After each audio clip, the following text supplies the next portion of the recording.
Well, one of the last podcasts I did with Matt Dobschutz, he referenced this quote regarding arousal. This is the way the quote went. Arousal isn't something that happens to us. It's something that we engage with. That stuck with me and a lot of my listeners.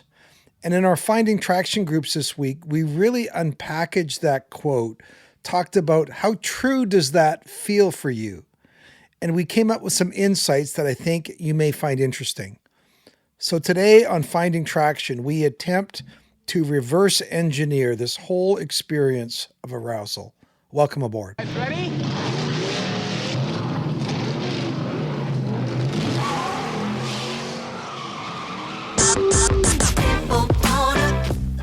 When it comes to porn, are you stuck, spinning out, or slipping backwards in your life? If so, then welcome to the Finding Traction podcast, a show dedicated to those who are looking to gain recovery momentum away from porn and toward the life and relationships they have always hoped for. Now, here's your host, Vern Tomke.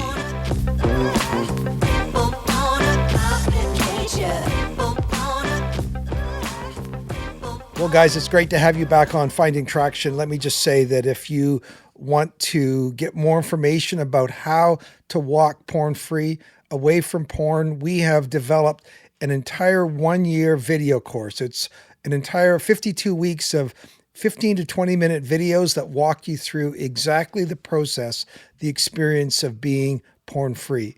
You can get access to some of that course on the Circle Learning platform. If you go on there, you can sign up for free and you can watch lesson 1 and 2 on Circle. Also, if you want to engage with that more, there's information on how to buy the first quarter, the second quarter, third quarter, fourth quarter. They're all on there. Information on also how to get a number of free resources. Under free resources, there's a lot of planning worksheets, different sort of tools that you can do to really help navigate this porn-free journey.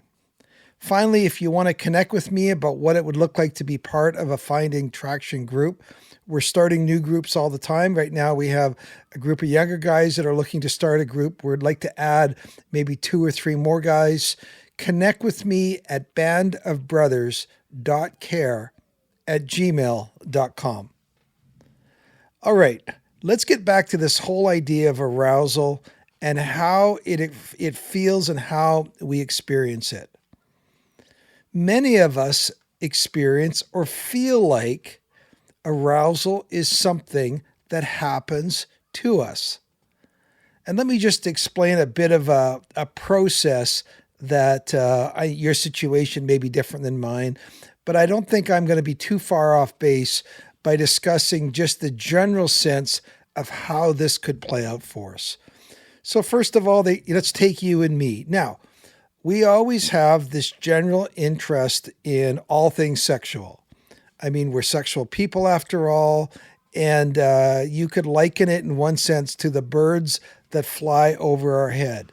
If there's something that comes up that shows something sexual, it's going to pique our interest. So we're just hardwired in one sense to be interested. We're wired towards sexual interest. All right, let's just start that. And we might come back to that in another episode, some aspects of that. But let's just say, first of all, most of us are sexual people, and most of us have a general interest in all things sexual. Now, in our lives and in our days, the next thing could happen is we take this general interest and now we notice something. We notice somebody at the gym. We notice something on our computer feed, our social media feed. Something pops into our head. In other words, we now become aware of some sort of sexual stimulus. So we had this general interest, and now we have moved to the place of noticing something that piques or stimulates, starts a sexual stimulus, so to speak. Now, the third thing is opportunity. Now, this is where that stimulus is paired with the right conditions. Say we are alone or in a private place, or we come across an unprotected device, or maybe a loophole that we hadn't noticed before. And there's no presenting barriers to what we have now noticed. So now we started with a general interest. We now noticed something, something came into our awareness, and now it's paired with an opportunity. Now, what often happens, and again, a lot of this just feels automatic, it just follows one thing after the other, is now there is the step of engagement. We now turn towards that stimulus. We take advantage of that opportunity. And again, it can almost feel automatic. It happens sometimes almost without thinking about it. Well, we'll challenge that later, but now we've turned towards it and engaged it, so to speak. Now, the next thing we have is some aspect of pursuit. We now begin to practice whatever the time-honored rituals we practice, we begin to engage with it. We begin to groom ourselves. We begin to engage in those edging behaviors where it begins to build over time. Now, it could be over minutes, it could be over hours, or it could be over days, but we are pursuing that shiny object. And that is now something which is part of our, again, we have these rituals we do. Well, eventually it ends up in a relapse. We end up going over the line. And again, no matter how long that process takes us, once we act out, it might be an act out event, or it might be a whole series of acting out events that really are more like a relapse state where we indulge maybe for as long as we can, taking advantage of the opportunity. Now, that might feel to you like a bit of a natural process.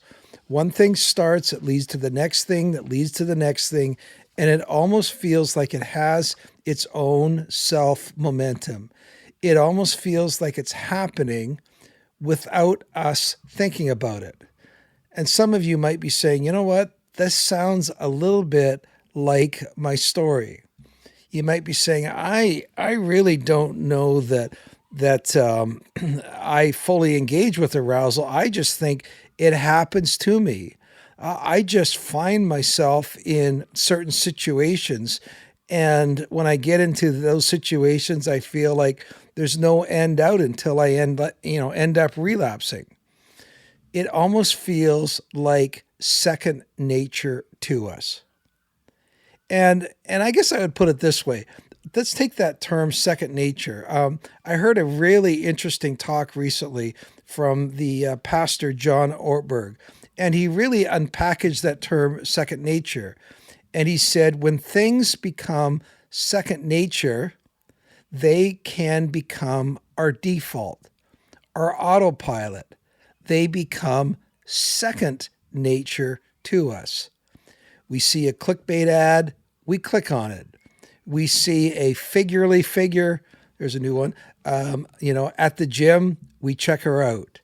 Say we lie in bed hitting the snooze button, and our thoughts go to a previous sexual encounter or something from our deep, rich memory bank. We scroll through Netflix or, Prime looking for something to capture our eyes, and eventually something does. We scroll through social media because we have 15 minutes to kill, but we end up all revved up in terms of arousal. Now, here's the question. You might think that those are just second nature things. And you could ask yourself, what does all of this have in common? Well, the answer is they all have a passive element to them. They all fit with the idea that arousal is something that just happens to us. And the nice thing is when you start realizing, okay, these are second nature, you go, well, but they're second nature. And Ortberg talks about those are not your primary nature. And what he does is says, do you realize that you've introduced these things to your life as second nature, but really they're just a collection of habits. As you've learned them, you can unlearn them, and you can write over them and create new second nature habits, which I think is really exciting. And so we want to take a minute and we want to go back and say, have we bought into the idea that we are just passive recipients of this arousal process? And what would a different approach look like? Well, I guess the opposite of being passive is being what? Is being active. You're not just going along with whatever. And I want to introduce 3 words which I think are part of a new process that we want to talk about. The idea that we want to bring a new level of awareness, of mindfulness, and intentionality into the things that we have previously thought of as simply automatic, passive behaviors. So how does this look? How do we re-engineer this arousal process so we are in charge and we're not just the passive recipients of it? And I want to suggest to you 3 strategies and give practical examples as to what it could look like. Now, there might be other examples or other ideas, but I just want to start with these 3 first of all. So here is the first one, and I mentioned this in the last podcast. Avoid anything that puts you into passive mode when it comes to technology. So avoid anything that puts you into passive mode when it comes to technology. Now, it used to be that the only example we had of passive mode was sort of aimlessly surfing channel to channel to channel to channel. That partly dates me. But now we have a whole new element of behaviors which by their very definition are passive. I use the example of, for example, YouTube Shorts, but you could use Facebook or X or Instagram or anything. And here's the idea. They love it, and that is I simply, with my index finger, simply go from scroll down or hit the down arrow button. They decide what to bring me, and I passively receive it. And as we all know, eventually the algorithm is going to get you. And so if, for example, I actively choose to go on Facebook or YouTube Shorts or Instagram, if I actively choose that, then I am putting myself intentionally into a passive mode. And that's important to recognize because not many good things happen when we are in passive mode. I had somebody in a group this morning say to me, I've even found when I am in kind of unfocused looking mode. So even if I'm not on a pure social media site, if I stay online too long and I'm online in an unfocused way, and I'm just kind of killing time and looking for things. It's like, I think the word he used was zombie. It's like I become a bit of a zombie and I feel something in me changing from, I know it sounds weird, from being in control, being active, and I'm becoming like a zombie. It's changing my posture. I have a new relationship with this, and now there's something that's changed. And I think what he's trying to say is I somehow moved. I went online and I went there for an active, intentional purpose, and now I'm just kind of killing time, looking for something to catch my attention with. It might not be bad, but it's just killing time. And that is something that is not skillful for me.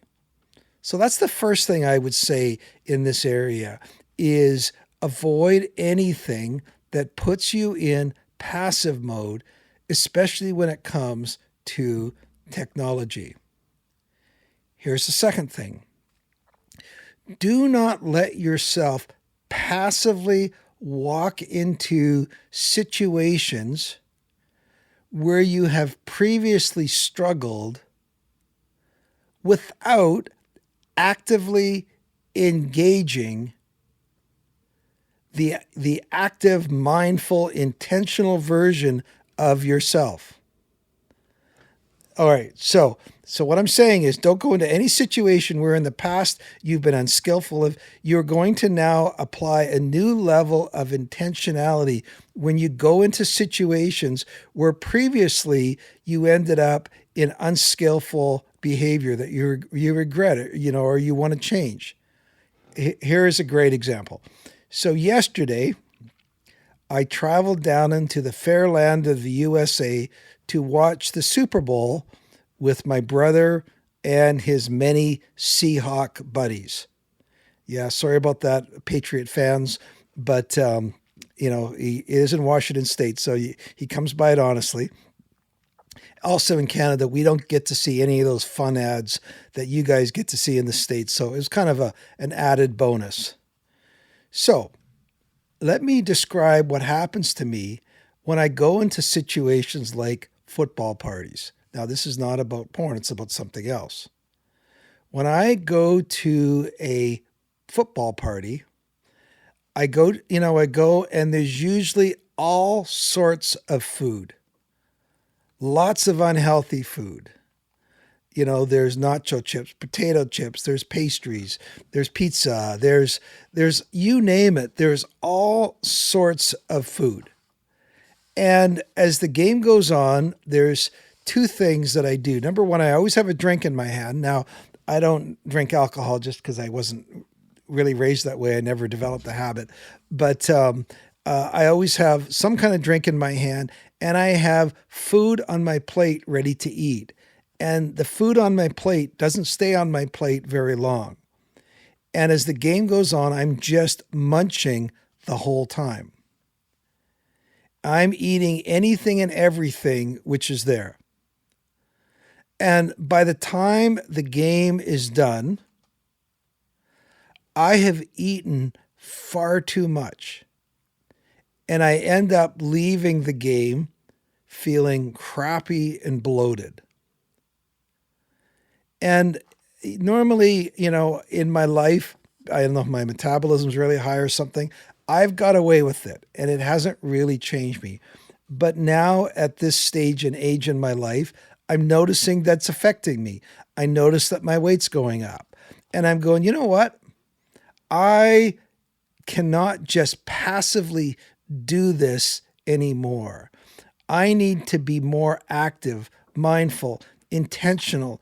I need to do something different. So before I went into the football party, I told myself, today I want to be intentional, active in what I eat. So I ended up bringing down a big thing of Coke Zero, just so that there would be some of that available. So I would have that. And when I went to this food table, all of the unhealthy foods were there. And to be honest, I did have a few taco chips, but I also took a whole bunch of fruit and I took veggies and some lasagna. There was lasagna there, which was somebody was kind to bring, one of my favorite foods. Now, did I do perfectly? No, I didn't. I did go back for seconds on lasagna, but I didn't load up with pastries and chips, and I left the party and I could still have eaten more. Now, I know that's kind of crazy the way I put it. When you're going, is really your job to eat until you can't eat anymore?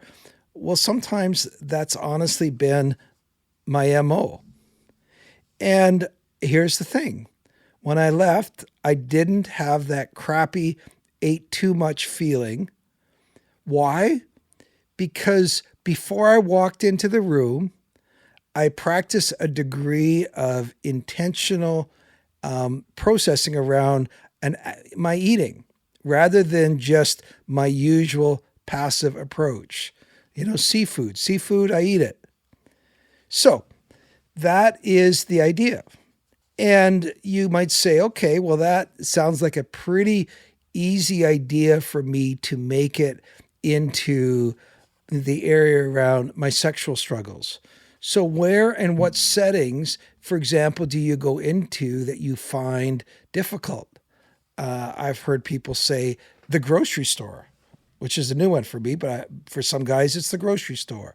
For many guys, it's the gym or, something along those lines.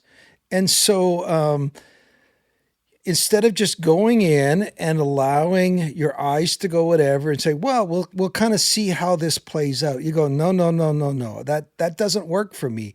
Just letting things play themselves out. I always go back into autopilot mode.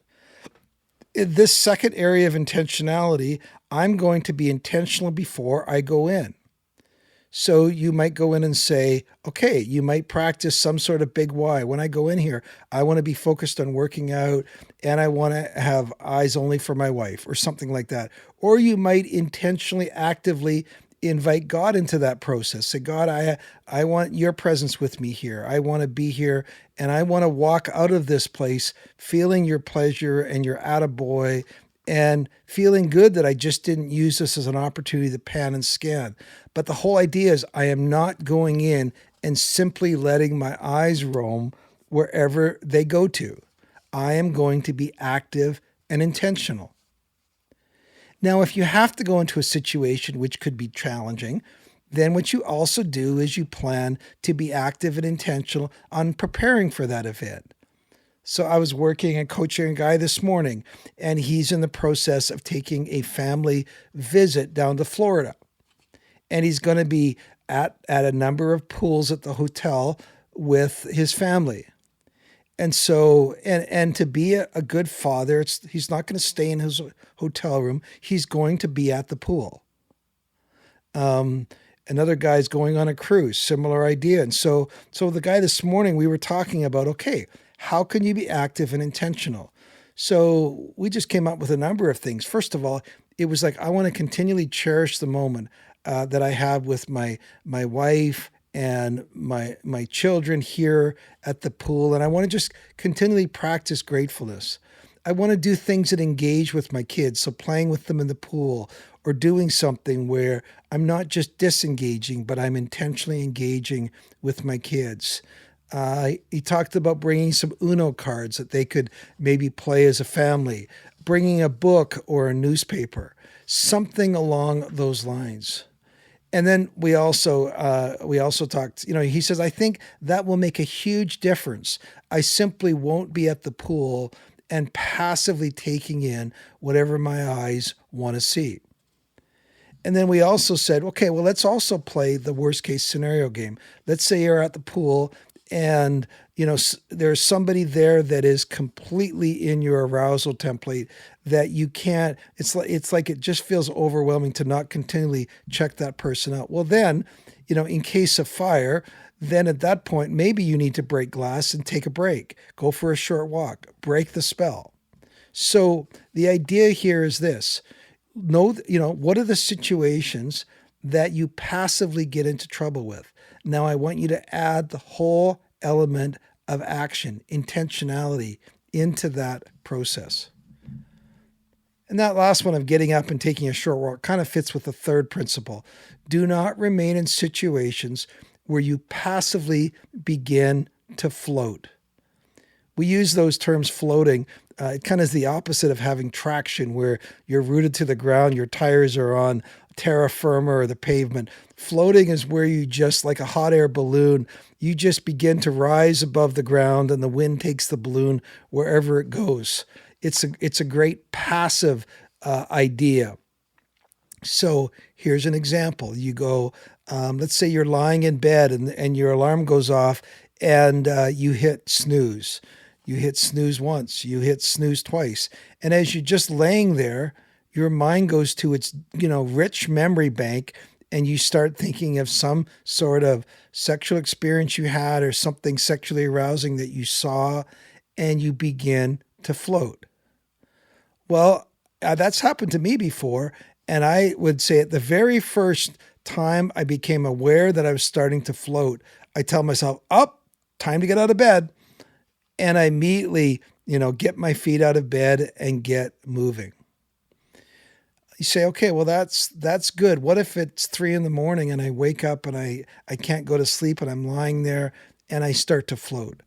Well, in that sense, what I would say is then you actively prepare for that and you have things that your mind can go to. So for me, I will often go to scriptures that I've memorized and I will often rehearse those things. And immediately I have something to change my focus to.